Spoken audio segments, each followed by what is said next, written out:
یہ آپ کا مدرسہ جس کو آپ دارالعلوم کہیں یا دارالعلوم ماچھی والا کہیں، اسی طرح ساری دنیا کے یہ دارالعلوم اور علم کے پھیلانے کی جگہیں یہ مسجدوں کے بعد دنیا میں سب سے اونچی جگہیں ہیں۔ اس میں سے آپ کا یہ دارالعلوم بھی۔ اللہ تبارک تعالیٰ کا آپ اور ہم سب شکر ادا کریں کہ اللہ تعالیٰ نے آپ کو ایسی مبارک جگہ پر بھیج دیا۔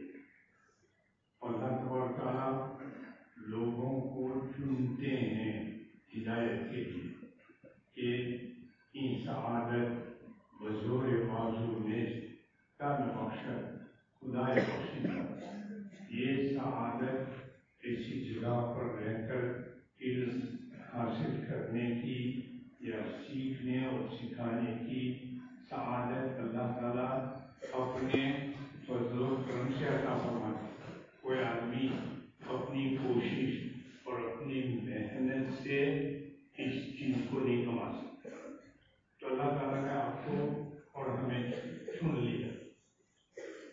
ایک وقت تھا کہ ہم بھی میں بھی خدا کی طرح تھا، اور اس زمانے میں کچھ اتنا زیادہ سمجھ بھی نہیں تھی تو اتنی اہمیت کو نہیں سمجھے، لیکن آج بات سمجھ میں آ گئی کہ دنیا میں سب سے خوش نصیب وہ آدمی ہے جس کو اللہ نے قرآن اور سنت کا علم دیا، جس کو اللہ نے فقہ اور مسائل اور دینی شریعت اسلامی شریعت کا علم دیا، وہ سب سے خوش نصیب ہے۔ ماشاء اللہ طلبا کا قرآن سن کر بڑی خوشی ہوئی، بہت صحیح قرآن پڑھتے ہیں اور بالکل تجوید کا پورا خیال کیا جاتا ہے۔ اللہ تعالیٰ مزید برکت عطا فرمائے۔ آج کے اس مجمع میں دو چیزیں انشاءاللہ بیان کروں۔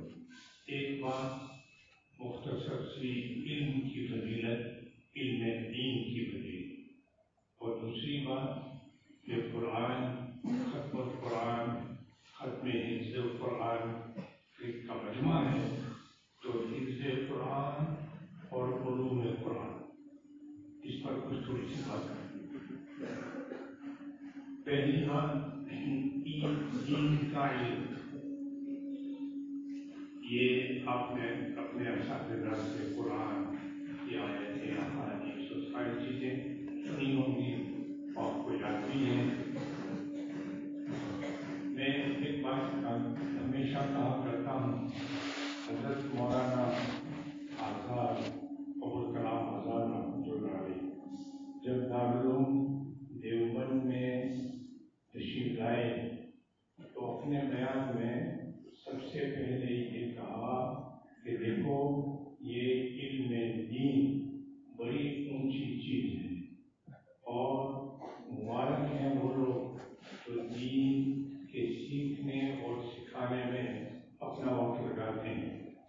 اور یہ فرمایا کہ ہم یاد رکھیں کہ دنیا کی ساری قوموں نے علم کی قدر کی ہے، یعنی کوئی بھی چیز سیکھنا علم کی دنیا کی ساری قوموں نے قدر کی، اور ساری قوموں نے علم کے بہت بڑا وقت لگایا ہے، اور ساری قوموں نے علم کے لیے اپنے مال میں سے بہت بڑا حصہ لگایا ہے، اور ہم نے بھی مسلمانوں ہم نے بھی لگایا، لیکن ہم میں اور ان میں فرق ہے، ہمارے علم اور ان کے علم میں فرق۔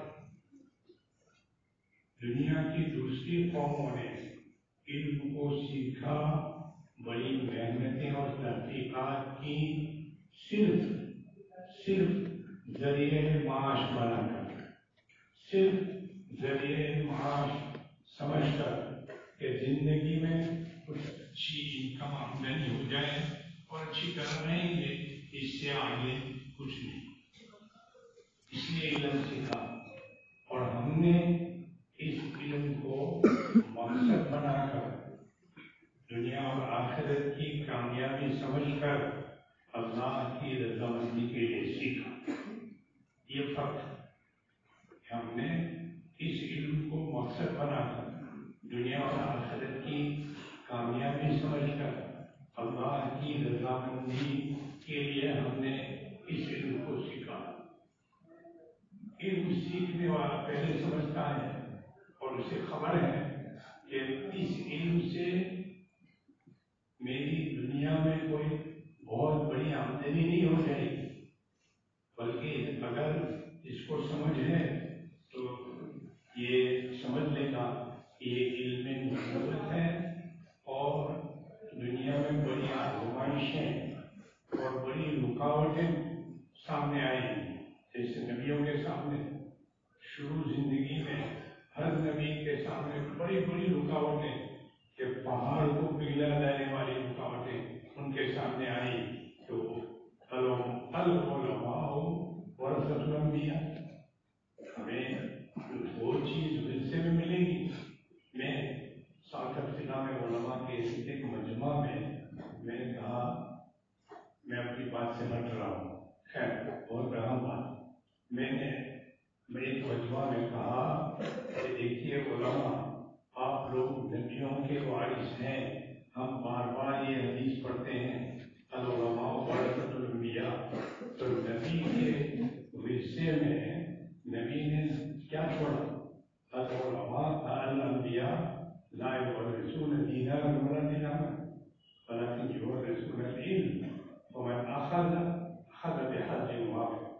نبیوں نے مال دولت نہیں چھوڑی ورثے میں، نبیوں نے علم چھوڑا، اور علم میں اور مال دولت میں یہ فرق ہے کہ مال اتنا ہی ملتا ہے جتنا چھوڑا، علم اتنا ملتا ہے جتنا چاہیے، جتنا انسان چاہتا ہے اتنا ملتا ہے، بہت بڑا خزانہ ہے یہ، اور بہت بڑی وراثت نبیوں نے چھوڑی۔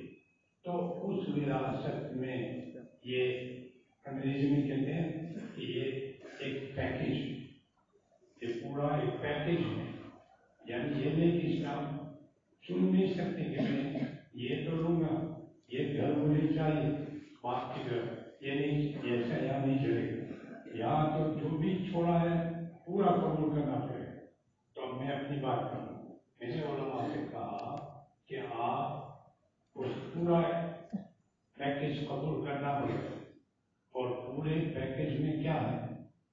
بہت سی چیزیں ہیں، ایک چیز میں کہتا ہوں وَإِذْ أَخَذَ اللَّهُ مِيثَاقَ النَّبِيِّينَ لَمَا آتَيْتُكُم مِّن كِتَابٍ وَحِكْمَةٍ ثُمَّ جَاءَكُمْ رَسُولٌ مُّصَدِّقٌ لِّمَا مَعَكُمْ لَتُؤْمِنُنَّ بِهِ وَلَتَنصُرُنَّهُ۔ اللہ تعالیٰ نے فرمایا کہ دیکھو نبیوں نے بہت سی چیزیں ورثے میں چھوڑی ہے، ایک چیز اللہ نے نبیوں کے ساتھ عہد کیا کہ سارے نبیوں کو جمع کیا اور یہ عہد کیا اللہ تبارک و تعالیٰ نے عالم ارواح میں کہ میں تمہیں کتاب دیتا ہوں، میں تمہیں میسج اور پیغام دیتا ہوں، میں وحی دیتا ہوں۔ لما آتیتکم من کتاب وحکمہ، میں تمہیں حکمت اور وژڈم دیتا ہوں، عقل مندی دیتا ہوں، لیکن ایک بات یاد رکھیں کہ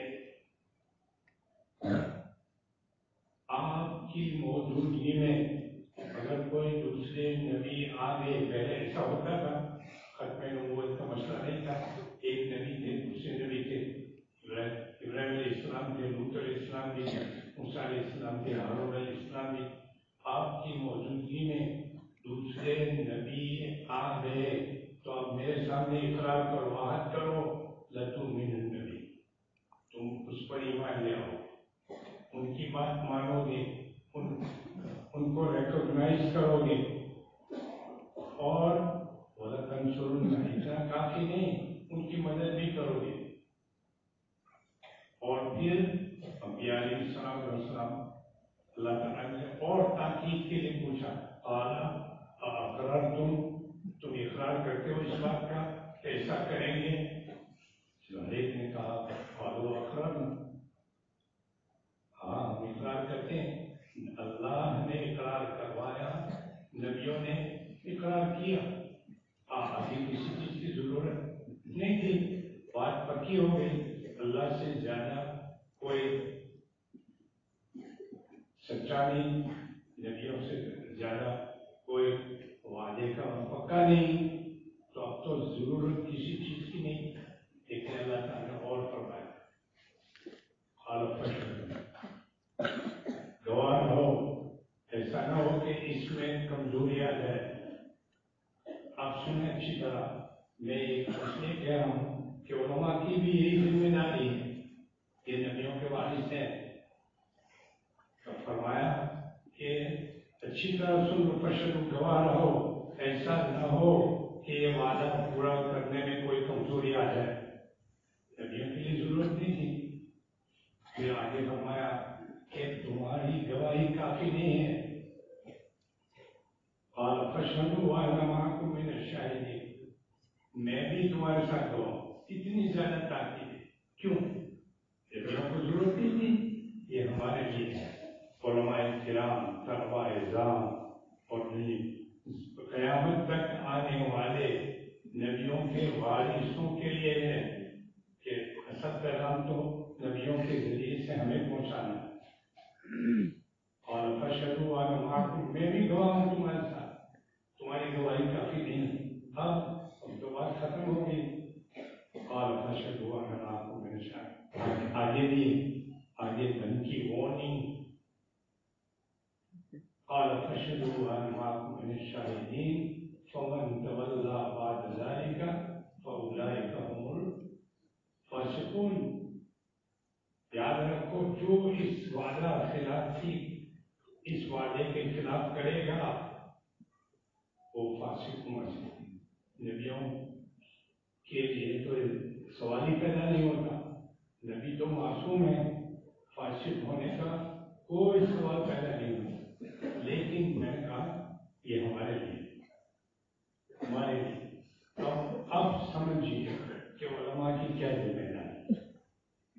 صاف بات ہے کہ علماء کی ذمہ داری یہ ہے کہ ایک عالم کہیں ہے، دوسرے عالم آ گئے، ایک نبی کہیں تھے، دوسرے نبی آ گئے، تو یہ پہلے والے نبی کی جو ذمہ داری وہ وراثت میں ہمیں ملی، ہماری ذمہ داری ہے کہ آنے والے عالم کو، آنے والے شیخ الحدیث کو، آنے والے شیخ التفسیر کو، آنے والے شیخ الفقہ، شیخ المنطق اور کیا کیا، ان کا ہم اکرام کریں، یہ ذمہ داری ہے، اور نہیں کیا تو من تولی بعد ذلک ضل ضلالا۔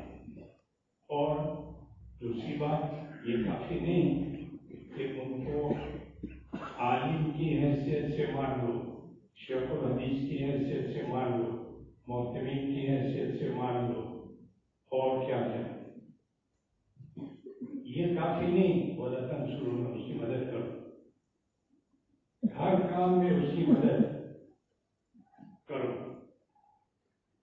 اب اللہ تعالیٰ کے ساتھ نبیوں کے ذریعے سے ہم نے کہا، نبی ہمارے روحانی علمی بات ہیں، تو ان کی طرف سے ہمیں ملی، ہم نے کام کیا، تو ساری ذمہ داریاں جو انبیاء علیہ السلام نے ایک نبی دوسرے نبی کے ساتھ، وہ ہماری ذمہ داری۔ تو اگر صرف ایک آیت کو ہم یاد رکھیں تو اختلاف العلماء کے سارے مسائل حل ہو گئے، حل ختم ہو گئے، کچھ بھی نہیں رہا ہے، اور خلاف اختلاف تو ہو سکتا ہے لیکن خلاف کی کوئی گنجائش ہے ہی نہیں۔ خیر، ایک بات درمیان میں آ گئی تھی، میں نے کہہ دی، یہ میں نے آج سوچا نہیں تھا، تو میں یہ کہہ رہا تھا حفظ کی بات، حفظ بہت بڑی اونچی دولت ہے. آپ لوگ بڑے خوش نصیب ہیں کہ اللہ تبارک تعالیٰ نے آپ کو اپنا کلام زبانی یاد کرنے کی اور سینے میں اٹھانے کی توفیق دی. میں اس جگہ تراویح پڑھانے کے لیے جب یہاں انڈیا میں ہندوستان میں تو مسجد کا کاروبار ایک ہندو مسجد میں کچھ جھگڑا ہوا. ایک ہندو کورٹ کا آدمی تھا وہ مسجد کا کاروبار کرتا اور یہ قانون بن گیا تھا کہ جو بھی اس مسجد میں کام کرے وہ کورٹ میں جا کر دستخط کرے کہ میں 1 مہینہ یا 2 مہینے یہاں کام کروں گا. تو میں 15-16 سال کی عمر تھی, حفظ کیا تھا, کورٹ میں گیا اور اس کو کہتے ہیں کلام کورٹ, تو یہاں پر اس کو دادا بھی کہتے ہیں, کورٹ کا دادا. تو اس کے پاس گیا, کہا کیا کام کرتے ہیں. میں تو بہت چھوٹا تھا. وہ مسجد کے متولی نے کہا کہ حافظ صاحب ہیں اور یہ رمضان کے مہینے پورا قرآن زبانی سنائیں. تو کورٹ والا جو تھا وہ جین سادھو بہت بڑا آدمی. تو وہ کھڑا ہو گیا, یہ بچہ پورا قرآن سنائے گا, یہ تو بھگوان ہے. خیر میں اس لیے کہہ رہا ہوں کہ آپ اپنی قدر سمجھیں کہ آپ کون ہیں. تو یہ کہہ رہا تھا, اس نے پھر کھڑے ہو کر مجھے اسلام کا میں آپ کو پرنام کرتا ہوں. تمہارا غیر مسلم بھی اتنی قدر کرتے ہیں کیونکہ وہ سمجھتے ہیں کہ یہ ہو سکتا ہی نہیں کہ کوئی اتنا بڑی کتاب حفظ کر ہے, یہ تو قرآن کا معجزہ ہے. خیر میں نے اس لیے کہا کہ آپ سمجھ لیں کہ آپ کون ہیں. آگے اللہ کا شکر خوب ادا کریں کہ دوسری بات یہ کہ قرآن کو خوب یاد کریں اور رمضانی حافظ نہیں. آج کل اکثر رمضانی حافظ ہوتے ہیں کہ بڑی مشکل اور محنت سے رمضان میں 4 رکعات تیار کر لیتے ہیں اور مسجد میں 5 حافظ کا ہونا ضروری ہے کیونکہ ایک نہیں پڑھا سکتے. تو رمضانی حافظ ہیں اور حافظ حفظ صرف تراویح کے لیے نہیں, حفظ کی دولت اللہ نے آپ کو دی. آپ آگے بڑھ کر اس کے معنی اور مطلب کو سمجھیں, اس کے معنی اور مطلب کو سمجھیں. پھر جو ہے آپ کی رگ رگ میں قرآن ہوگا اور پھر اس پر عمل کریں, پھر وہ چیز دوسروں کو پہنچائیں. تو حفظ کرنا میں اکثر دارالعلوموں میں اور جہاں پر بھی حفظ کلاس ہو وہاں یہ مشورہ دیتا ہوں کہ طلباء کو حفظ کے ساتھ پہلے سال میں کچھ تھوڑی سی عربی زبان یا زیادہ سکھا دیں اور اتنی عربی کہ قرآن سمجھ لیں, بلکہ بیسک بنیادی عربی میں زیادہ وقت نہیں لگتا. صرف نہ ہو پڑھانے کی کوئی ضرورت نہیں, یعنی کتابیں, صرف کی کتابیں اور نحو کتابیں جو مدرسوں میں پڑھاتے وہ ضروری ہیں, لیکن یہاں بغیر صرف نحو کی کتاب کے ان کو پڑھا دیں. کیا کہ مثال کے طور پر القراءۃ الواضحہ یہ کتاب میں نے بہت سی مرتبہ پڑھائی, مجھے بہت پسند آئی. 3 حصے مولانا وحید الزمان صاحب کی لکھی ہوئی بہترین کتاب. تو اس کو پڑھانا شروع کر دیں اور قوانین بھی بتائیں اور اپنی زبان میں اردو میں لکھوا دیں. تو پڑھاتے رہیں, قوانین بتاتے رہیں, پہلا حصہ دوسرا تیسرا 3 حصے آپ نے پڑھا دیے, ساری عربی قوانین آ گئے, قرآن سمجھنے لگا. اس کے بعد قصص النبیین پڑھا دیں 4 یا 5 حصے. قصص النبیین ایسی کتاب ہے میں نے پڑھانے کے زمانے میں دیکھی, پڑھنے کے زمانے میں نہیں تھی یہ کتاب. تو افسوس ہوا کہ کاش کے میرے پڑھنے کے زمانے میں ہو. بہت میٹھی کتاب, نہ پڑھانے کی ضرورت بھی نہیں ہے, بغیر سکھائے آدمی پڑھ سکتا ہے, ایسی بہترین کتاب. تو اور اس میں تقریباً 4 پارے قرآن کے شامل ہیں. قصص النبیین, سورہ قصص اور کیا سورہ یوسف اور بھی شامل ہے۔ تو قصص النبی آپ نے قراءۃ الواضحہ پڑھ لی، قراءۃ الواضحہ کے ساتھ قوانین سیکھنے لگے، قصص النبیین کے کچھ قوانین سیکھ لیے، میں یقین دلاتا ہوں پورا قرآن سمجھنا بھی آسان ہو جائے۔ اور پھر حفظ کریں تو ترجمہ کے ساتھ کریں، شان نزول کے ساتھ کریں، اور مختصر سی تفسیر کے ساتھ کریں۔ جب آپ کا حفظ پورا ہوا، یہ حافظ بھی ہو گئے، قرآن کا ترجمہ بھی جانتے ہیں، اور ضروری تفسیریں آپ سمجھتے ہیں، اور پھر جتنی مرتبہ اچھا حفظ پکا ہو جائے، کیونکہ آپ جانتے ہیں کیا کہہ رہا ہوں، یعنی آپ پڑھتے ہیں وقال الذین کفروا لا تسمعوا بهذا القرآن، تو آپ جانتے ہیں کہ کیا اللہ تعالیٰ کیا فرمائے، تو مشابہت بھی آسان ہو جائے گی قرآن کی، حفظ بھی آسان ہو جائے گا، قرآن بھی پکا ہو جائے گا، ترجمہ بھی ہو جائے گا، زندگی بھی بدل جائے گی۔ اگر مقصد یہ ہے کہ میری زندگی میں قرآن آ جائے تو زندگی بھی انشاءاللہ بدل جائے گی۔ تو خیر یہ ایک مشورہ ہے، اور جو کوشش کرے منجد وجد والذین جاہدوا فینا لنہدینہم سبلنا، جو محنت کرتے ہیں اللہ تعالیٰ ان کے لیے ایک راستہ نہیں بہت سے راستے کھول دیتے، تو کھل جائیں گے راستے انشاءاللہ، کوشش اگر کریں۔ اور پھر آپ وہ عالم سے جائیں گے تو پوری دور حدیث تک آسان ہو جائے گا، کیونکہ اصل ایک چیز ہے قرآن، یہ یاد رکھیں، اصل کتاب قرآن ہے، اور یہ قرآن اس لیے ہوتا ہے کہ دنیا کے لوگ اس کو پڑھیں، اس کو سمجھیں۔ اصل مقصد کو سمجھنا تھا۔ صحابہ نے پورے قرآن کے حافظ بہت کم صحابہ تھے، اور صحابہ نے قرآن جو ہے وہ حفظ کرنا بہت بعد میں شروع کیا۔ پہلے تو ایک ایک آیت کو سمجھ کر اس پر عمل اور پہنچانا دوسروں کو، یہ تھا۔ تو بہرحال اصل تبلیغ جو تھی وہ بھی قرآن کی، کوئی دوسری کتاب تھی نہیں، اور اس زمانے سے لے کر آج تک جو بھی قرآن کو سمجھتا ہے اس کے لیے قرآن کی تبلیغ واجب ہے، واجب سارے علماء کے لیے۔ ساری مسجدوں میں قرآن کی تفسیر ہونی چاہیے، ایسا نہ ہو کہ مسجدوں قرآن کی تفسیر نہیں ہو رہی، عالم ہو اور قرآن کی تفسیر نہیں ہو رہی، کیونکہ اصل میسج پیغام تو یہ ہے، ساری چیزیں قرآن کی خادم ہیں، یہاں تک کہ حدیث بھی، فقہ بھی، منطق اور سارے علوم قرآن کے خادم ہیں۔ اصل تو قرآن ہے، ایک ہی کتاب تھی، اور اہمیت کے اعتبار سے ایک ہی کتاب ہے آج تک، اور اسی کی تبلیغ کو اللہ تعالیٰ نے اعلان کیا، یا ایھا الرسول بلغ، امر کا صیغہ، امر رجوع کی جاتا ہے، بلغ یبلغ تبلیغا، کیا مطلب؟ اے رسول تبلیغ کرو،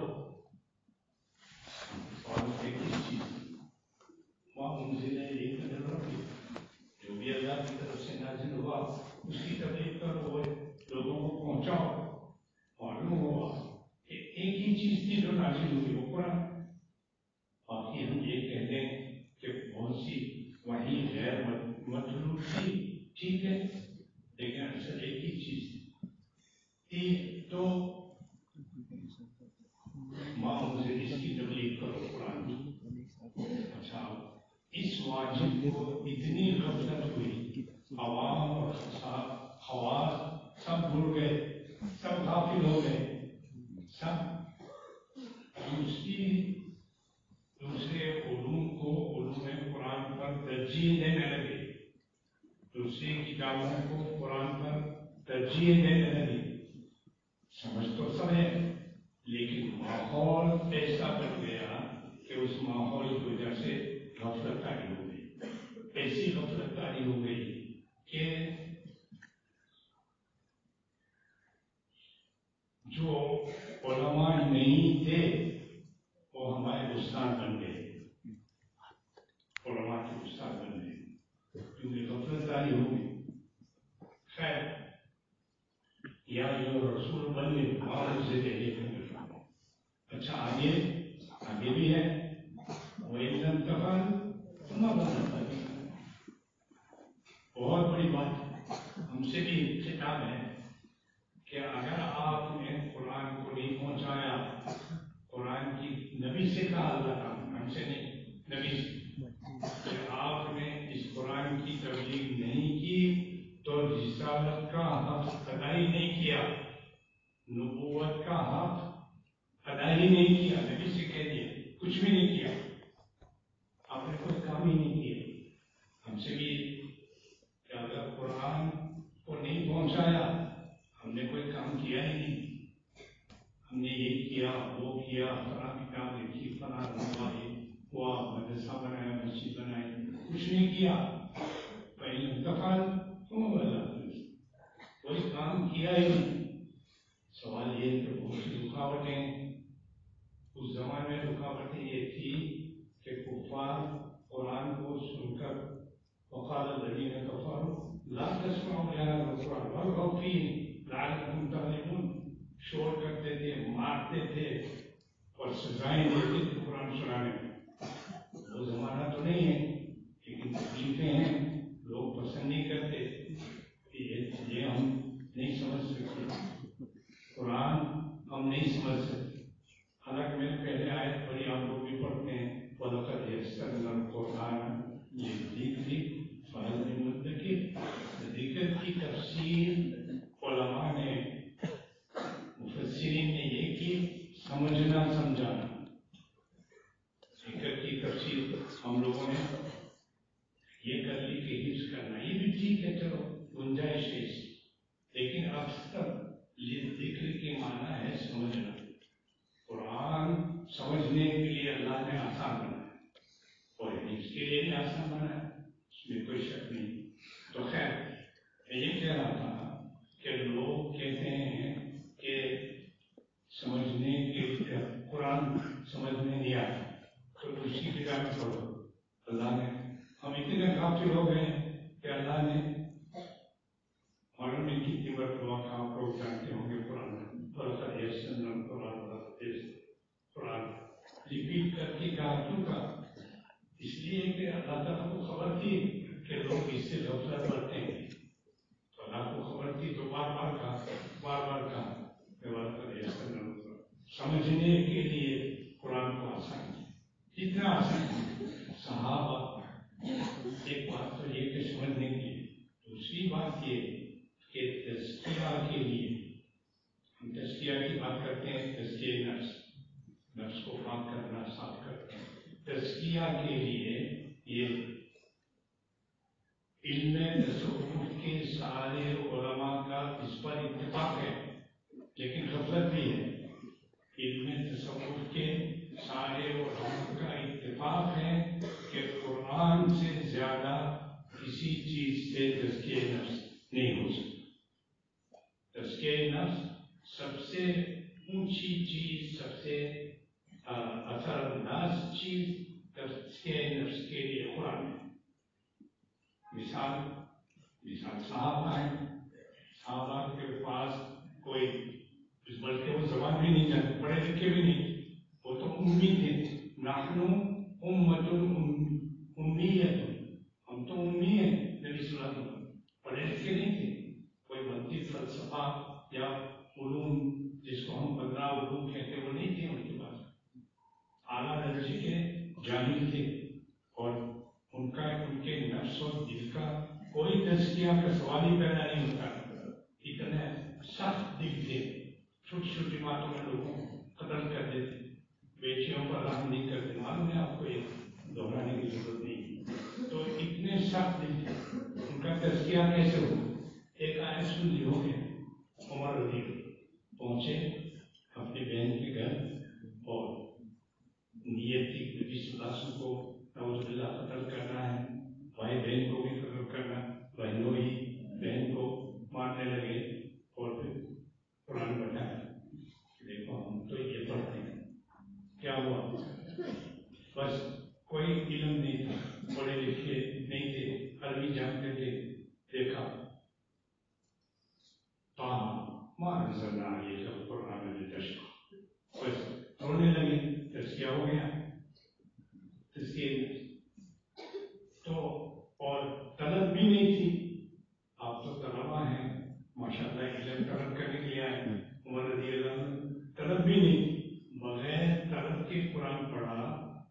تزکیہ نفس ہو گیا. دوسری بات مشہور شاعر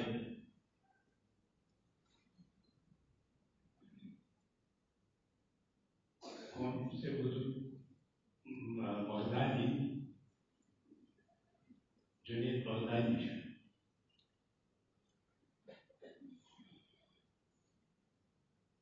شاید انہیں کا قصہ ہے. نام وہ ہوں یا باعثی اس کا بھی ہو. تو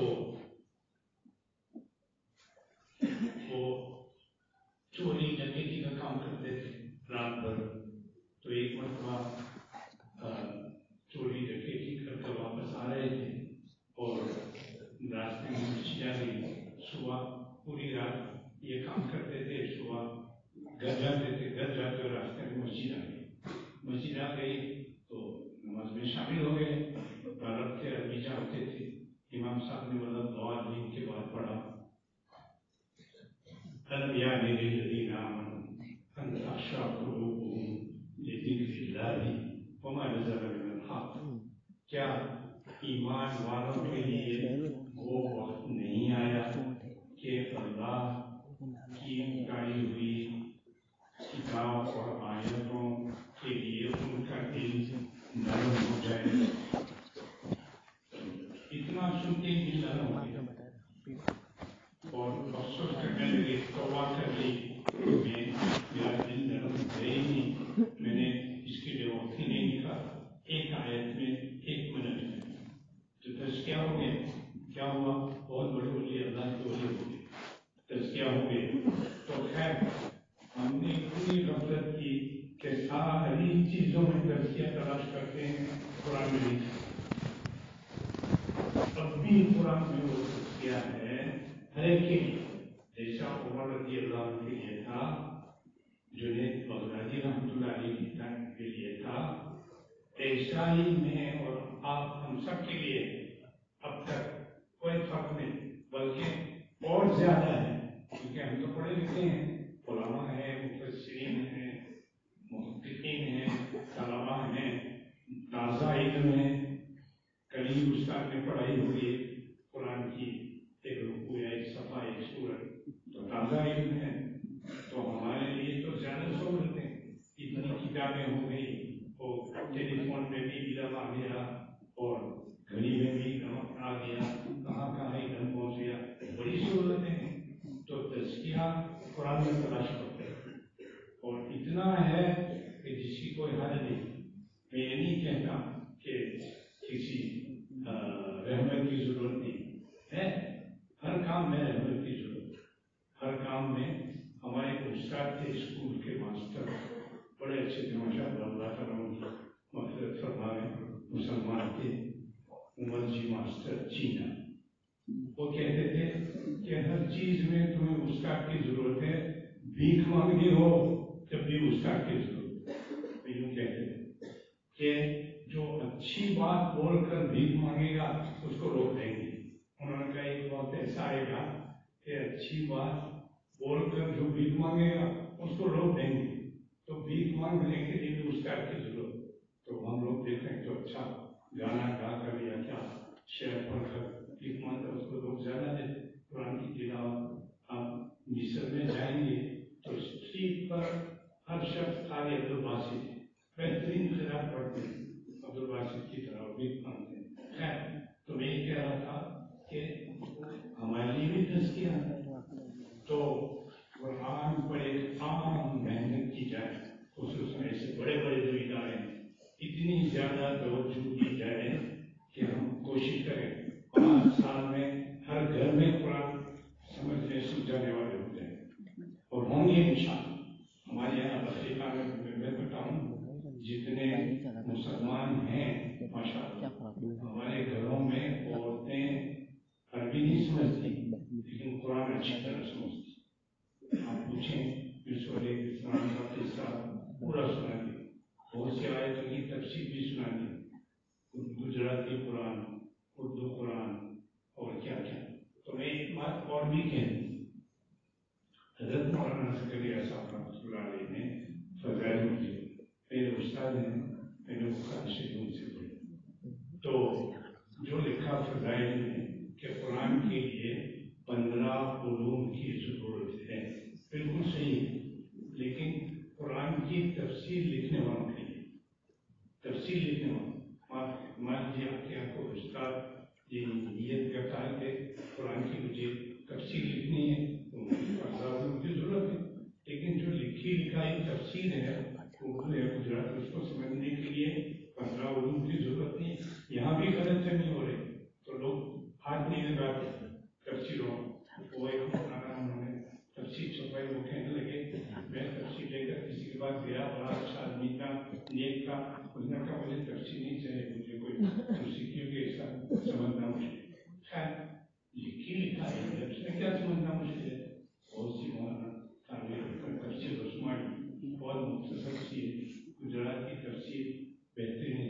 ایک بات اور سنا آپ لوگوں کو بڑی خوشی ہوگی. آپ کے اس دارالعلوم کے بانی موسیٰ بخش نام سنا ہوگا. میں نے سنا ان کی زبان سے نہیں سنا. میں نے جب ان کو دیکھا تو میری عمر 14-15 سال کی تھی. اس مجبور نہیں تھی. لیکن میں نے سنا کہ انہوں نے اردو پڑھے لکھے نہیں تھے دیندار آدمی تھے. انہوں نے قرآن کی گجراتی تفسیر 75 مرتبہ پڑھی 75 ٹائمز. اور روزانہ ریٹائر ہو گئے قرآن کی تفسیر پڑھتے تھے جتنے ہو سکے 75 بار. خیر میں نے ابھی ایک دارالعلوم میں طلبا سے کہا کہ دیکھو قرآن کی تفسیر میرے استاد تھے حضرت مولانا اسد اللہ صاحب رحمۃ اللہ علیہ جو سہارنپور کے محترم بڑے زبردست عالم تھے. مولانا وقت کا کوئی مسئلہ نہیں ہے. اچھا بڑے زبردست عالم ہیں. میں کہا کرتا ہوں کہ کوئی شیخ الحدیث ہوتا ہے کوئی شیخ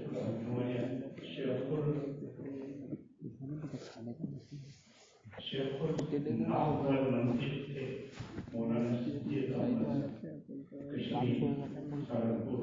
میں نے ان سے شرح جامع پڑھی شیخ النحو والمنطق. ساری کتابیں زبانیات تھیں. شرح جامع پڑھاتے تھے. کبھی اپنے سامنے کتاب نہیں رکھتے. اور عبارت تعلیم پڑھتا تھا اکثر میں اور مولانا احسان جو رائٹنگ مرکز ہم دو پڑھتے. جب عبارت پڑھنی 20 منٹ وہ بات کرتے تھے. اس طرح بات کرتے تھے کہ آپ کتاب میں دیکھتے رہیں ایک ایک لفظ کی تشریح تفسیر ساری چیزیں نحو کا قانون سب کچھ 20 منٹ میں بیان کر دیتے. شرح جامع میں وہ کیا حاصل محصول کی باہر 20 منٹ میں سمجھا دیتے. پھر یہ پوچھتے تھے پڑھ لے ترجمہ کر لے. طالب علموں کے پڑھے تو طالب علم خود ترجمہ پڑھاتے نہیں. اس طرح بیان کیا کہ ترجمہ آپ پورا سمجھ گئے قانون سمجھ گئے تفسیر سمجھ گئے لغت سمجھ گئے سب کچھ سمجھ گئے. یہ ان کی مہارت تھی. اس لیے ان کو کہا علم النحو منطق. تو خیر میں کیا تو بہرحال یہ تو علم مولانا اسد اللہ صاحب کی بھی بات کروں کہ مولانا اسد اللہ صاحب نے کہا کرتا تھا کہ ابھی کہتا ہوں کہ کوئی شیخ المنطق ہوتا ہے کوئی شیخ تفسیر ہوتا ہے کوئی شیخ الحدیث ہوتا ہے. اور مولانا اسد اللہ صاحب رحمۃ اللہ علیہ شیخ العلوم الاسلامیات سارے علوم کے وہ شیخ. بلکہ انگریزی بھی بہترین جانتے بہترین فارسی بہترین جانتے شاعر اردو کے شاعر اور ادیب تھے اور عربی بہترین جانتے تھے. جو بولنے میں بھی اتنی فصاحت کی شاعری کسی کی زبان ہے. تو مولانا اسد اللہ صاحب یہ فرماتے تھے کہ دیکھیے یہ کتابیں پڑھنے کے لیے تو ہے ہی لیکن اصل تو اس کو یاد کرنے کے لیے حفظ کرنے کے لیے. حالانکہ وہ لغت ہی ان کو بہت یاد. آپ پوچھیں کہ اس میں کتنی لغت بتا دیتے. اس میں 18 لغت. اس منصمت فوراً سنا کہ لغت کی کتاب لوگوں کی یہ عادت ہے کہ جب کوئی لفظ یاد نہیں ہوتا تو لغت اٹھاتے ہیں. یہ غلط عادت ہے. لغت کی کتاب سبقاً یاد کرنے کے لیے ایک سبق، اور ان کو یہ یاد تھا ماشاء اللہ. خیر آج کل تو یہ محال ہو گیا. تو میں یہ کہنا تھا کہ خیر ساری چیزیں نہیں لیکن تفصیل یاد کرو. میں طلباء سے یہ کہا کرتا ہوں کہ دیکھو قرآن بہت مشکل ہے اور اس کی تفصیل ہم پڑھتے ہیں سیکھتے ہیں لیکن یاد نہیں. یاد کیسے کی جاتی ہے؟ جیسے آپ حفظ کرتے ہیں. حفظ تو ہے آپ کو قرآن وہ کیا کہتے ہیں جلالین کا متن، اور علماء سے کیا پڑھا سرکار میں اس کا مکتب میں جلالین کا متن پڑھا. صحیح بات. تو جلالین کا متن تو آپ کو یاد ہے، اب حافظ ہیں. اب اس کی تفصیل کیسے یاد کریں گے؟ جب تفصیل سیکھ لی ایک صفحہ یا ایک رکوع کی آپ تفصیل لے، ترجمہ دیکھیں اچھی طرح دھیان سے، پھر تفصیل دیکھیں. تفصیل دیکھ لی، ترجمہ دیکھ لیا، قرآن بند کر دیجیے. اب آپ حفظ شروع کریں. کیا دیکھا، کیا پڑھا؟ میں نے یہ رکوع پڑھا، پہلی آیت حافظ ہیں، دوسری آیت تیسری آیت اس کا ترجمہ یہ، اس کا شان نزول یہ، اس کا یہ، اس کا یہ، اس طرح یاد کریں. ایک رکوع یا جو بھی ہو، دو ہو زیادہ. میں اپنے زمانے میں روزانہ ایک پارہ بھی یاد کر دیتا تھا اس طرح تفصیل. پھر دوسرا تیسرا چوتھا، پھر اور ہم سبق کا پارہ جو تیار کرتے ہیں کہ روزانہ سبق ہوتا ہے، روزانہ سبق پارہ اور روزانہ دور. تفصیل کا بھی ایسا ہو، روزانہ آپ نئی تفصیل سیکھیں گے، پرانی تفصیل کا سبق پارہ اور پرانی تفصیل کا دور. اگر 5 پارہ روزانہ آپ کرتے ہیں تو 120 دن میں آپ کا قرآن پورا ہو جائے گا. 120 دن میں پوری تفسیر، ترجمہ اور حفظ پکا ہو جائے گا. حفظ والوں سے میں آج حفظ کا مجموعہ ہے تو ایک اور سبق میں آپ کو دیتا ہوں جو برسوں تک آپ انشاءاللہ سیکھتے رہیں. تو 120 دن میں آپ کی تفسیر پوری ہو. دوسرے تیسرے چوتھے 10 مرتبہ وہ ان صاحب نے اللہ تعالیٰ جنت الفردوس میں جگہ کا فرمایا ہم سے دارالعلوم کے بانی 75 مرتبہ قرآن کی تفسیر دیکھی. تو 75 سے پہلے ہی ہمیں تو سارے علوم ماشاء اللہ قرآن کے اکثر جو بھی ہم نے سیکھا ہوا ہے انہوں نے. تو خیر ایک چیز ہے اس پر آپ اگر ہر ایک نہ کر سکیں، کچھ لوگ تجربہ کریں، شروع کریں، عربی بھی سیکھیں، ترجمہ بھی سیکھیں. اگر محنت کر لیں گے تو حفظ کے ساتھ 6 مہینے میں آپ عربی قواعد سیکھ سکتے ہیں. دو کتابیں پڑھ سکتے ہیں اور تسلسل النبی کا 6 مہینے میں 4 کتابیں پڑھ سکتے ہیں. اور پھر 6-8 مہینے زیادہ تر 1 سال میں آپ قرآن کا حفظ بھی کریں گے، ترجمہ تفسیر بھی کریں گے اور سمجھیں گے. دوسری بات، آخری بات میں یہ کہنا چاہتا ہوں کہ جو میں نے کہا کہ اس قرآن کے علوم کو، ترجمہ تفسیر کو ہم عام کریں. اس میں جو تاثیر ہے، جو لوگوں کے دل بدل جاتے ہیں، حالتیں بدل جاتی ہیں. کفار کے بڑے بڑے صرف آج بھی میرے پاس ایک آدمی مسجد ہے یورپین بول رہا ہوں، اس نے کہا مجھے مسلمان بننا. میں نے کہا کہ میں نے قرآن کی میں تفسیر اب بھی نہیں جانا، فلاں آیت کا ترجمہ دیکھا انگلش میں اور دیکھ کر ایسا ہوا کہ اسلام سچا مذہب ہے، مجھے مسلمان ہو گیا. مسلمان ہونے کے بعد میں نے اس کو عربی سکھائی، قرآن یہ وہ فقہ مسائل، اور پھر تبلیغ میں لگایا. تبلیغ میں اس نے 4 مہینے لگائے اور ابھی وہ لندن میں لیسٹر میں تبلیغ کر خیر. تو یہ کہ غیر مسلم بھی ایک آیت کا ترجمہ دیکھتے ہیں وہ مسلمان ہو جائے. اور آپ انٹرنیٹ پر جائیں گے، یوٹیوب پر بہت سے غیر مسلم مرد اور عورتیں قرآن کی ایک آیت کا ترجمہ عربی نہیں پڑھے ہوئے دیکھ کر مسلمان ہو گئے. معلوم ہوا کہ اس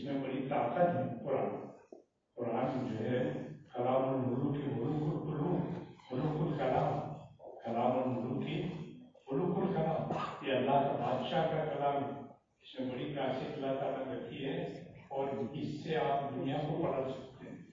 تو کم از کم ہم اپنے گھروں کو کم از کم اپنی ذات کو تو پلٹ سکتے ہیں. ہم نے اتنی غفلت کی اور کیا قرآن کے آئے تھے حد تک وہ اپنے آپ کو بھی بھول گئے.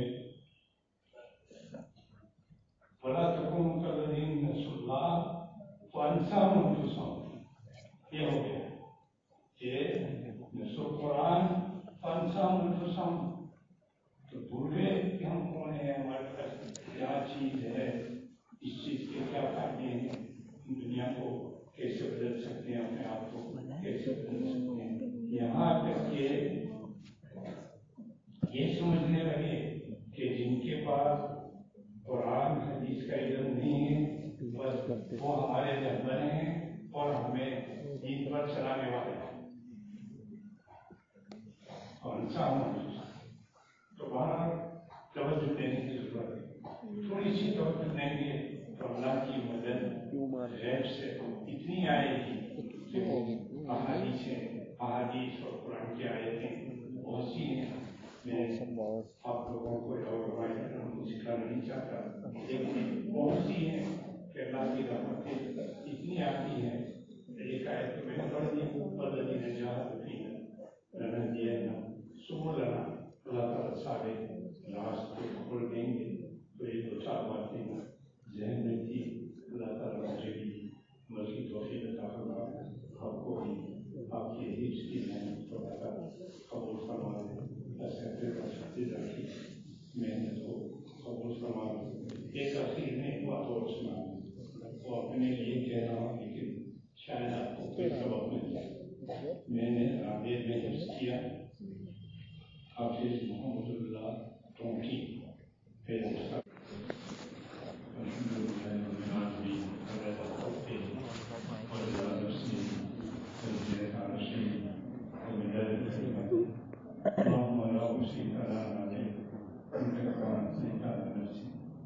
اللهم صل وسلم وبارك على سيدنا محمد النبي الأمي الهاشمي وعلى آله وأصحابه البررة الكرام وعلى سائر الأنبياء والمرسلين والملائكة